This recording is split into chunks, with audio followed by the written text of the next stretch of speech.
हमारी पार्टी का समय नहीं था, बावजूद इसके आपने समय दिया रेल बजट पे बोलने के लिए, उसके लिए मैं आपका बहुत हृदय से धन्यवाद। अजय जी, बहुत सारे साथियों ने बड़ी जिम्मेदारी की बात कही, जनरल बोगी बढ़ाने से लेके सफाई से लेके उन सभी चीज़ों के साथ अपने को जोड़ते हुए, क्योंकि अध्यक्ष जी मैं आजमगढ़ संसदीय क्षेत्र से निर्वाचित होकर आया हूँ। आजमगढ़ संसदीय क्षेत्र अपने आप में बहुत ऐतिहासिक क्षेत्र है।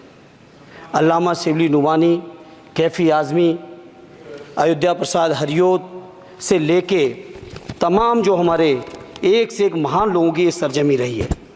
अध्यक्ष जी, आजमगढ़ क्षेत्र अलग अलग विविधताओं से भरा हुआ है।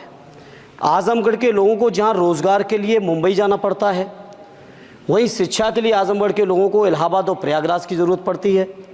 प्रदेश की राजधानी लखनऊ है, देश की राजधानी दिल्ली है। इसलिए मैं अपनी ओर से अपने क्षेत्र के लिए आजमगढ़ से मुंबई, जो कोरोना से पहले, माननीय मंत्री जी ध्यान दे दें, कोरोना से पहले आजमगढ़ से मुंबई एक रेल चलती थी जो कोरोना काल से बंद चल रही है। हमारा अनुरोध है कि उस रेल को न केवल वो साप्ताहिक थी, उस रेल को हर दिन के लिए शुरू किया जाए, बल्कि साथ ही साथ आजमगढ़ से लखनऊ, आजमगढ़ से इलाहाबाद, जहाँ पे इंटरसिटी से डेली लोग आवागमन कर सकें, आ जा सकें, उसके लिए इस ट्रेन को भी शुरू कराने की कृपा करें। साथ ही साथ अध्यक्ष जी, आजमगढ़ से दिल्ली जाने का केवल एकमात्र जरिया कैफिया ट्रेन है, और कैफिया ट्रेन के में बैठने का टाइम तो सुनिश्चित है, लेकिन कब पहुंचेंगे इस बात की कोई भी जिम्मेदारी और गारंटी नहीं है। इसे मंत्री जी मैं आपसे अनुरोध करूंगा कि आजमगढ़ से दिल्ली के लिए एक नई रेल लाइन, नई रेल ट्रेन शुरू करने की कृपा करें।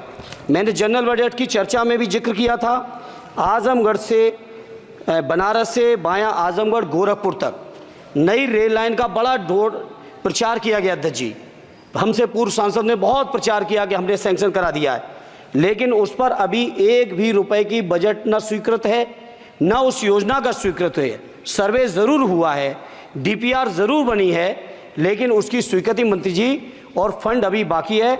मैं उम्मीद करता हूं कि आप इसको ज़रूर ध्यान देंगे। साथ ही साथ अध्यक्ष जी, आजमगढ़ में जहानागंज से सठियाओं के बीच रेलवे ओवरब्रिज न होने की वजह से घंटों जाम लगता है। इसी तरह से दो जगह और हैं, कुटवा मझगवां, बालीपुर से रानी की सराय, डुगवा कोटवा रेलवे पर अंडरपास की बहुत ज़रूरत है। अध्यक्ष जी एक मिनट और लेंगे। मैं बड़ा सौभाग्यशाली हूँ अध्यक्ष जी कि उत्तर प्रदेश की 3 विभिन्न लोकसभाओं का मैंने प्रतिनिधित्व करने का मुझे मौका मिला, और वो तीनों ही क्षेत्र सदैव नेताजी की कर्मभूमि रहे, स्वर्गीय शरद यादव जी की कर्मभूमि रहे, माननीय अखिलेश यादव जी की कर्मभूमि रहे। इन तीनों ही क्षेत्रों की अलग अलग मांगें हैं। इसके लिए मैं आपसे थोड़ा सा अनुरोध करूँगा। अध्यक्ष जी, जब लालू प्रसाद जी, माननीय लालू जी देश के रेल मंत्री थे, उस समय एक योजना की घोषणा की गई थी इसी सदन में। वो घोषणा थी मैनपुरी से एटा, कासगंज होते हुए बदायूं, बदायूं से संभल होते हुए गजरौला तक नई रेल लाइन की घोषणा की गई थी माननीय मंत्री जी, माननीय लालू जी के समय, और आज तक उसकी घोषणा पे कभी सर्वे भी नहीं हुआ। इसलिए मेरा अनुरोध है, वो पुरानी योजना है। धर्मेंद्र जी, आप ये समझो अब कि घोषणा होती थी, कुछ नहीं होता था।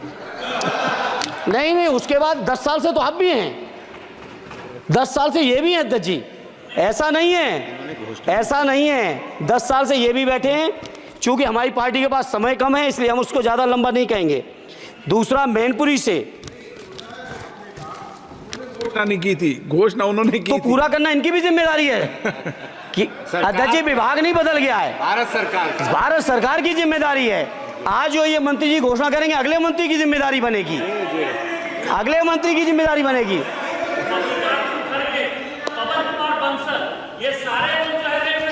अरे 10 साल का हिसाब दे दो, अरे 10 साल का हिसाब दे दो। चलिए धर्मेंद्र जी, अरे मेरे पास समय कम है, उसका दुरुपयोग ना करो। धर्मेंद्र जी बोलिए। अध्यक्ष जी, मैनपुरी से दिल्ली के लिए, मैनपुरी से लखनऊ के लिए, बदायूं से लखनऊ के लिए, बदायूं से दिल्ली के लिए इन रेल लाइनों की सख्त, रेलवे ट्रेनों की सख्त ज़रूरत है। माननीय मंत्री जी, 5वें नंबर की आपकी इकोनॉमी आ गई। आपके पूर्व जो हमारे सदस्य हैं निशिकांत जी, आपके हिसाब से तो सब कुछ बदल गया रेल में।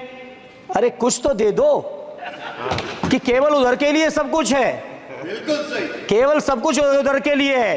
तो सबका साथ सबका विकास का नारा बंद करो।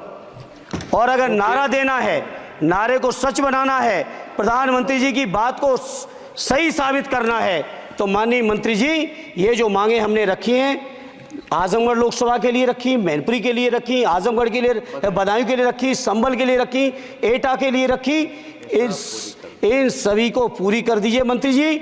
और नहीं कर सकते हैं तो कम से कम इस सदन के अंदर तो सबका साथ सबका विकास नारा देना बंद ही कर दो। और नारा जिस दिन देना बंद कर दोगे और ये कह दोगे कि आप विपक्ष में आपका नहीं करेंगे, उस दिन हम अपने क्षेत्र के लोगों को संतुष्ट भी कर लेंगे। हमारे क्षेत्र के लोग इतने स्वाभिमानी लोग हैं। माननीय अध्यक्ष जी कि आपने मुझे रेल बजट पर बोलने का मौका दिया। मैं माननीय प्रधानमंत्री जी और माननीय रेल मंत्री जी को बहुत बहुत लाइट हाँ, बीच में छूट गया, तो धन्यवाद अध्यक्ष जी।